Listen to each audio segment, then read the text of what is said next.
ही जी आजची दुर्घटना आहे स्वारगेट पुणे येथील याबाबत काय प्रतिक्रिया द्यायला? आताच माझ्या विभागाच्या माध्यमातून मी प्रेस नोट रिलीज केलेली आहे। त्या ठिकाणी 23 सुरक्षा रक्षक होते। त्या 23 सुरक्षा रक्षकांना तात्काळ कामावरून काढण्यात आलं आणि उद्यापासून नवीन सुरक्षा रक्षक नेमण्याचे आदेश मी परिवहनच्या व्यवस्थापकांना दिलेले आहेत। आणि त्याचबरोबर जे आमचे कंट्रोलर आहेत आणि डेपो मॅनेजर आहेत त्यांची सुद्धा चौकशी करण्याचे आदेश दिलेले आहेत। त्यांची चौकशी करून 1 आठवड्याच्या अहवाल देण्यासाठी मी आमच्या संबंधित सर्व अधिकाऱ्यांना सांगितलेलं आहे।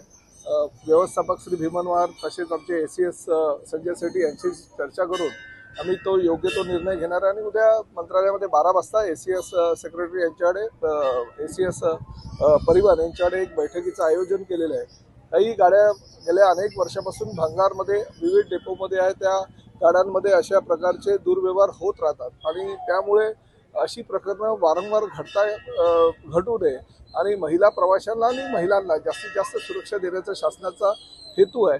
आणि त्यासाठी काहीतरी नियमावली अजून आम्हाला कठोर पावलं उचलावं लागतील यासाठी ही बैठक आयोजित केलेली आहे।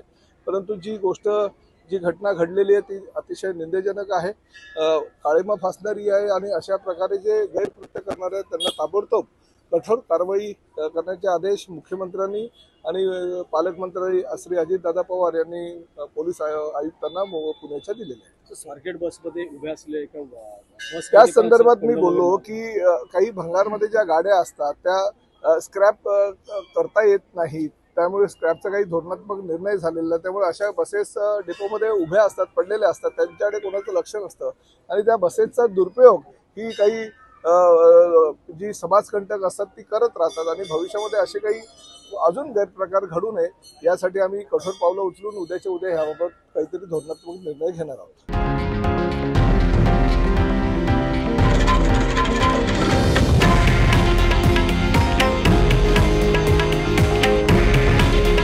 हे आहे देशातील नंबर 1 न्यूज नेटवर्क आणि आपण पाहत आहात TV9 मराठी। काळजी तुमची, हित महाराष्ट्राचं।